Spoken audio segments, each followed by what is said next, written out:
tutorial sa ganitong effect.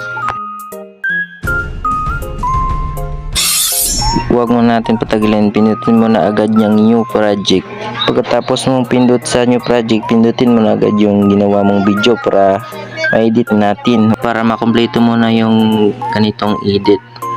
Hintayin muna natin guys kasi loading ito na, naglabas na. Bago natin ma-edit, panoorin muna natin yung ginawa natin na video.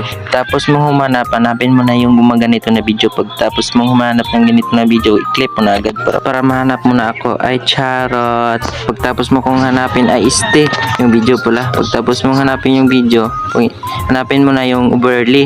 Pagtapos mong pumindot ng overlay, i-add mo na agad. Pagtapos mong pumindot ng add overlay, mo na agad ang green na video. Kung wala kayong ganito na video, hanapin nyo lang sa YouTube. Kung hindi kayo marunong dumanload ng ganitong effect, yan, ito na lang sa akin, screen record nyo na lang. At pagkatapos, pindutin nyo na yung green na video. Pagkatapos nyo pumindot na green na video, i-zoom nyo na agad para makita yung effect. Pagkatapos nyo ma-zoom, hanapin nyo na yung remove background. Guys, pasensya pala sa boses ko kasi sinisipon kasi ako. Pagkatapos nyo pumindot sa remove background, pindutin mo na agad yung chroma key. Pagkatapos nyo pumindot sa chroma key, slide nyo na agad para mawala na yung green.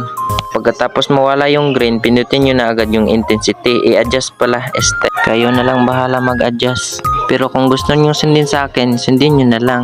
Dapat guys, nasundan yung step by step para magawa nyo yung gantong edit. Dito guys, in-adjust pa yung sa akin dahil may green pa. Guys, pasensya pala sa Tagalog ko, bato-bato. Hindi kasi ako marunong mag-Tagalog Sorry. Hala may sana all. Dito sa part na to guys, litong-lito na ako. Hindi na ako marunong mag-adjust. Sa wakas natapos ko rin ang pag-adjust. Dito guys, inulit ko yung chroma key. Hindi kasi ako komportable sa'yo. Ay charot. Daw ko ka, let's go. Dito guys, natapos ko na yung pag-adjust ko. Kaya tiniming ko na lang sa kamay ko yung effect para lakas tanawin. Ay tanawin. Dito guys, natapos ko na ang pagta-timing sa kamay ko yung effect. Guys, paki-comment pala kung taga saan kayo sa comment section para malaman ko kung saan na to nakabot ang video ko. Thank you. At paki-follow na lang para always kayong updated sa mga bago kong videos. Salamat. At paki-pindot na lang ng like. Salamat. At guys, i-delete nyo na yung sobra.